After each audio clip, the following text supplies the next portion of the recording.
the Hanged One, wisdom in uncomfortable experiences. So this is the card that has been coming up for me this weekend. Here in the Divine Tarot, we have the Hanged Man. In the Dreamkeeper's Tarot is the Hanged Woman, and the Modern Witch Tarot offers the Hanged One. So you can see that the gender of the person doesn't really matter. But in each case, we have this very similar upside down person, and these two are doing a really similar pose, which is this kind of tree pose or half lotus upside down sort of a situation. And what you might be noticing about these images, and this is true in all the decks that I've seen, is that while the person is hanging upside down from a tree from one foot, which doesn't sound like a very comfortable situation, they always look relatively comfortable. So if I turn this one upside down, you can kind of see just sort of a peaceful face. There's a halo around this person's head. And, you know, this one has a very ethereal, kind of soft, gentle vibe. The person looks like they're in sort of a trance or a dream state. And the Divine Tarot offers Sleeping Beauty, which is actually the old Disney movie I rewatched recently and found it quite interesting because there's a lot in that movie that's very classical mythology. And one of the things that comes up is that when Prince Philip is on his way to try to rescue Princess Aurora from Maleficent, the fairies try to help him by giving him a sword of truth, and they give him a shield as well of protection. And the sword of truth just reminded me so much of the swords element within the tarot, which is really about the double-sided nature of truth.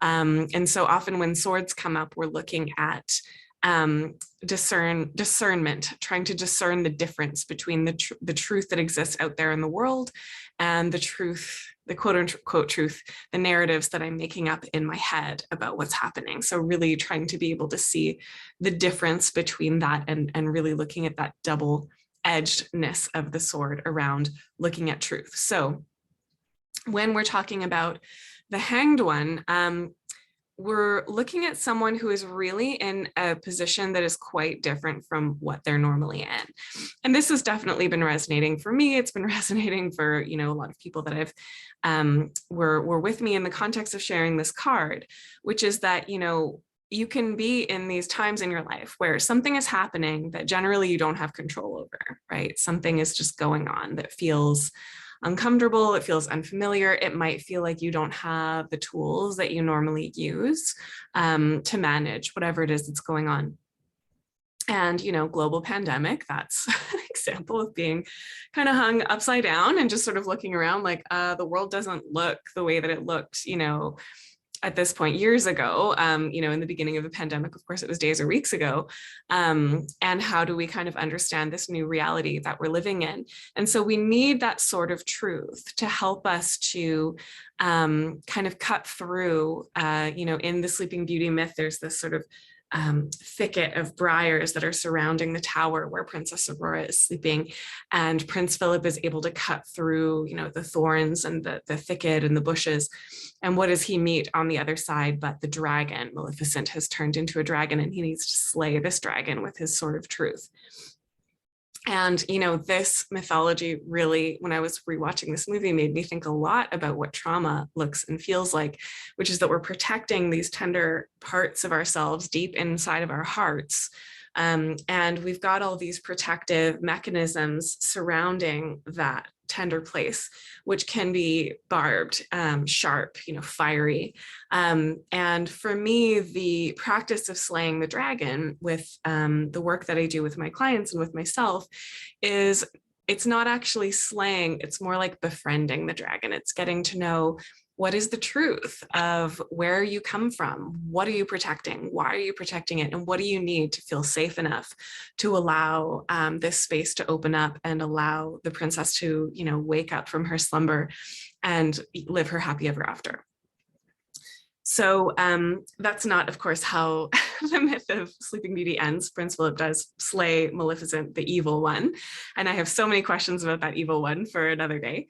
But again, we're needing that sort of truth, but we're facing so many moments of resistances around finding that sort of truth and tenderness and wisdom within ourselves. And so, you know, when we're in this position, that's often what we do is, you know, when we're hung upside down by one foot, when something is happening that makes us feel uncomfortable, and specifically something is happening that is maybe triggering a scary or even traumatic experience that we've had before, all our defenses go up, right? We kind of get rigid and we get our barbed briars up around ourselves. We get our internal dragons ready to, you know, fight anyone who tries to get close to us. And what this card is really offering instead of that is to soften into the experience of being upside down, of seeing things with a different perspective, of letting it be okay that you're uncomfortable. So another myth that comes up for me when I look at this card, and you know, I'm just sort of interchangeably showing you the different images. I think they're all pretty in alignment in this particular case. But the mythology that I think of here is Odin, the Allfather, who is, you know, from Norse mythology. And one of the things that Odin did was, you know, as a truth seeker, as someone who really wanted to know about, you know, the way the universe works. One of the things that he did is that he hung himself upside down from the tree of knowledge for 9 days and 9 nights. In order to receive the knowledge of the universe. And when he came down after that 9 days and 9 nights, he understood so much more about the world, and he had all of these powers within him that he didn't have before. And so, you know, whether we've chosen to hang ourselves upside down from the tree or not, those moments of discomfort and unfamiliarity can have so much wisdom for us when we allow ourselves to, you know, put the dragons away and soften into the experience of what's happening and see what we can learn by being in this unfamiliar place.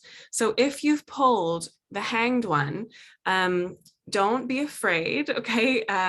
Notice that the lesson here is to allow yourself to be hung upside down, to trust that this isn't going to last forever, but the practice is to be in learning with this, okay? To open yourself to the possibility of wisdom coming through the experience of being hung upside down.